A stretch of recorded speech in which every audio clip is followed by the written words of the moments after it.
So dear children, let's focus on the second video of this topic, the temple towns,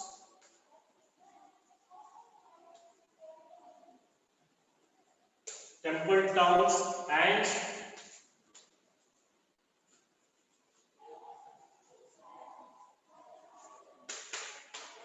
pilgrimage center. So here temple town and pilgrimage center. So temple town means where the temples were built around, surround the areas. The construction of the town is called the temple town. And here pilgrimage center. Pilgrimage center means that is one of these towns and some of the historical background. Okay. So such as in the Kashi. Okay. So those are all called as a pilgrimage center. Okay. So that one. So let's focus on this one, the Thanjavur. What is that? Thanjavur. So in the administrative center, I explained you that. The same thing, let's focus on this one. Thanjavur is also an example of a temple town. Though it is also be the administrative town, it is also be the one of the example of the temple town. So temple towns are represent very important pattern of the urbanization. This is very important, and both the side of the temple and both the sides of the temple, so that the town is constructed, the process of which the city developed. The temples were often the center of the economic and society. So wherever the functions and ceremonies, whatever they're done in the society, and when the people are gathering for the festivals and fairs, usually what they are doing, they are going to be gathering the places and they were celebrating the festivals there. So it is also be economic activities increases there. Why? Because the other peoples, those who are selling the fruits or any other craft things, they were selling there. They were making the fair there. They were making the what is it, like bazaar. We were going to say that. So like bazaar, they were making that. In the bazaar, they were going to sell the products, everything there. So these kinds of the economic activities and social development is done in the surrounding temples. So rulers built temples to demonstrate their devotions to the various deities. So, for example, so that Vishnuvardhana was a follower of the Shaiva, but afterwards he converted into which one? The Vishnuvardhana converted into that. Before that, he was called as the Vittideva. Then afterwards, he converted to the Shaiva to Vaishnava religion.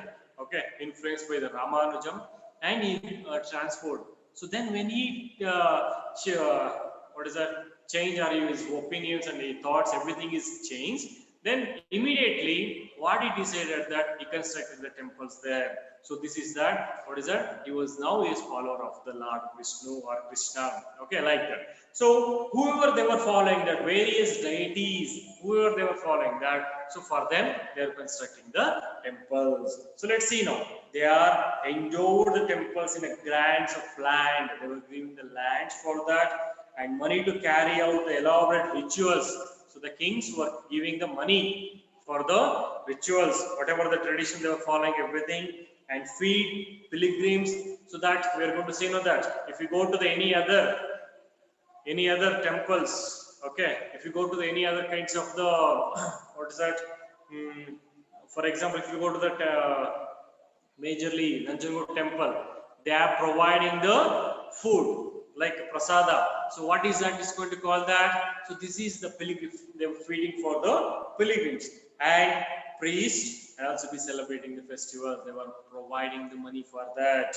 So pilgrims who flocked means they were arranging as per the tradition they were following. Okay. Just a minute.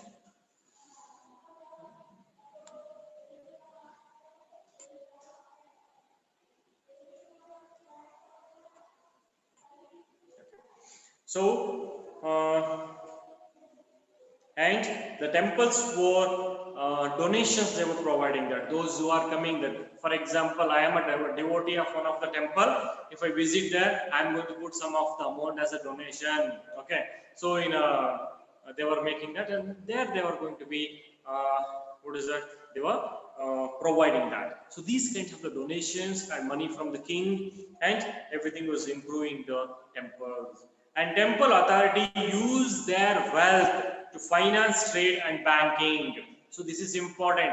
Finance, trading and banking purpose, they were using these kind of the money. Whatever the amount is increased, that they were implementing in this development of the temple, and they were utilizing this one.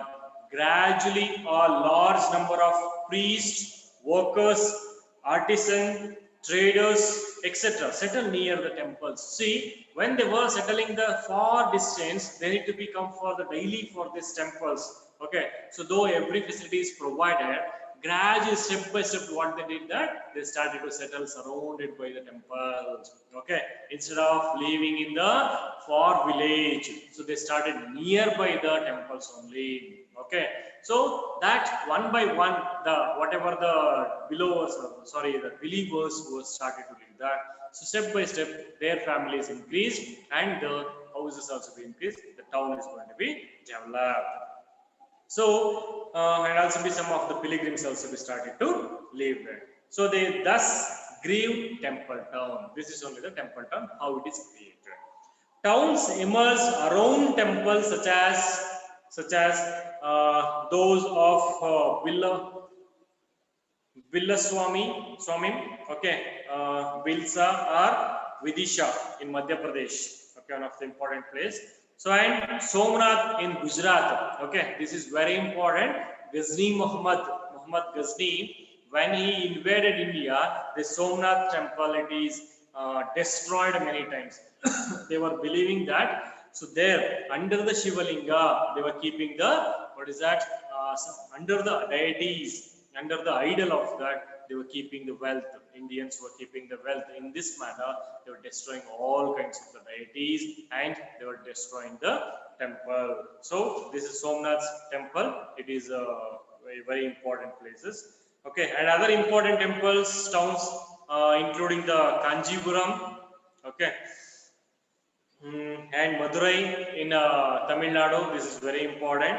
And Tirupati in Andhra Pradesh, these are all the pilgrim center. And also it's called that, what is that? Town temple.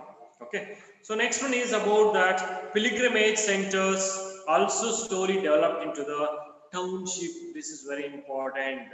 Vrindavan in Uttar Pradesh. Vrindavan, we are going to call that Vrindavan. And Tiruvannamalai in Tamil Nadu are example for the two such temples, means township.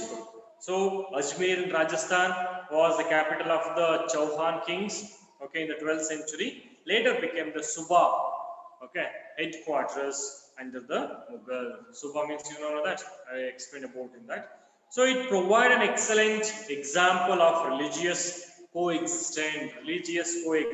Example of religious coexistence means the people who are explaining that, and the towns, the people also started to live there, like that. Everything was settled there. Khwaja Moinuddin Chisti, the celebrated Sufi saint. So in the next lesson, we are going to discuss about him. So who settled there in the 12th century, attracted devotees from all creed. Creed means what? So the people, the believer of the religious beliefs or text. So near Ajmer is a lake. Pushkar, they are going to be called that. You could see that when in Rajasthan, Pushkar fair, they are going to be celebrate that. So this is one of the youth gathering fair, Pushkar fair, we are going to be called that, which was attracted pilgrimage from the ancient time. So this is about that, what we call that, the temple towns. So how it is going to be formed there. And next one is a network of small town. How the network is connected from one place to another place. This is very important. See, dear children, from the 18th century onwards, 18th century means the British already came, Europeans already came to India. Subcontinent was dotted with the several small towns. So whichever we are considering as a large town, now it became that small towns. So these probably emerged. See, when India got independence, there were 565 small princely states. Okay, see, now India has that, what is that? 28 states and 9 union territories.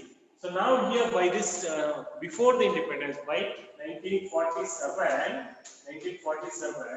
565 like states it was divided, isn't it? So such it was partitions were made in 18th century. Okay, so these probably emerged from the large village. So whichever the large village are there, so that was considered as that one of the small town.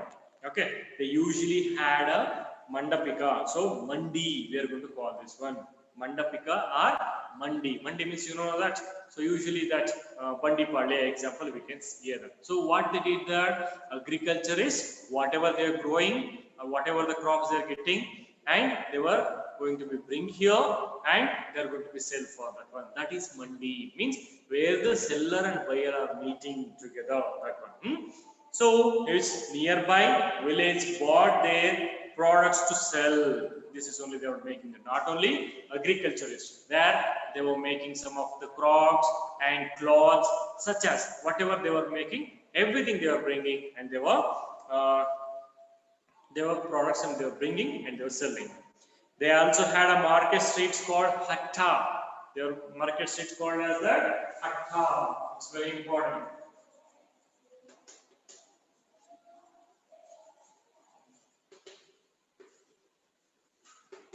Market street, it's called as hatta. So here, hath, later it's considered as a hath, lined with the shop. So the line with the shop, you just think about the Vijayanagara dynasty. Okay, so in a Krishnadevaraya period, how it was lined up that. Still, if you visit to the which one, Vijayanagara temple. Okay, so Hampi, so you could see that some of the what is that that how the hath or hatta what was prepared. So beside there were streets for different kinds of the artisans such as potters, oil pressers, sugar markets, so sugar makers and toddy markets, makers. Toddy means that the drinks we are going to call that one they were making, and the smith. Okay, toddy market means so the person who cut the rocks and built some of the what is that the stone by using the stone they were making, no, so that is called the toddy market. And smiths and stonemason, while some of the traders lived in the town, other travelers from town to town. So some were living in these places and some were from one town to another town, they were moving there. So this is whenever they one other day they were fixing the day, a date. Okay, still in a rural area you could see that they are going to call that Sante or Mandi, they are going to call the present days. It's in Karnataka, so we can see that. So on the particular day, the surrounded area people will come there for that particular area and they are going to be start to purchase the things. Okay, see for example, T Narsipura, you know that. They are also every Monday they are going to be done that. Okay, so that Sante, they are going to Narsipura Sante or Narsipura Mandi, they are going to call that. By the time the surrounded area people will come there for the purchasing of oxen, purchasing of the goods and purchasing of the agriculture products or whatever required for their houses. So those everything is available there, which is done by the house small scale industries, like people also be gathered there. This is very important. Okay. So whatever the tradition they were following in the olden days, so that such kinds of the things is presently it's available. Okay, so here many came from far and near to these towns, buy local articles and sell products to the distant places like horse, salt, camphor, okay, saffron, betel nut, and spices like pepper. So those who are far from distance, they are purchasing here for the products, and in the long distance is not available. No, what they were doing, they were selling to there. So these kinds of the things they were making. Usually a samanta. Later later times it's called the Zamindar. Built a fortified palace in or near these towns.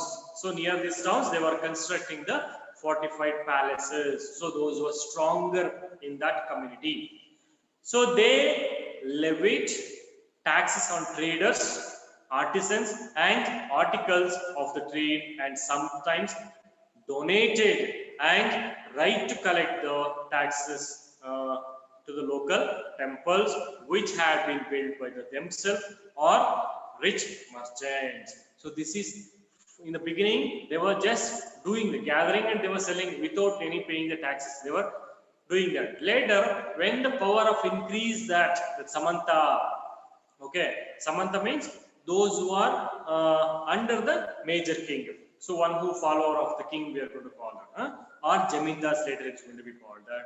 They got a power and collecting of the which one? Majorly they were collecting the taxes and from the local temple. So which has been built by the themselves or rich merchant. So this also be done that. So these rites were recorded in inscriptions that have survived to this day. So how we got this one? These taxes and rites were mentioned. Okay, were mentioned. So in that it is clearly said that in inscription on the stone wall, okay, on the wall of the temple or in the pillar of the temple, okay, or in other separately they were constructed in a on the stone, okay, and a piece of that they are going to be engraved on that one. So these are all the kinds of the informations. Still we are getting this one. Okay, so this is the part of this a small network town. How the temple town it is became the how the temple areas have became the towns and how the these towns became the what is that attractive and pilgrimage centers that we learned. And also the another important thing is about that how the people the large towns were became the small towns. Okay, how the network is connected from one town to another towns. Those we have learned this one. Okay, dear children, so this is about the lesson. The second video I am going to be discussed now. So if you have any doubts related to this, you can ask.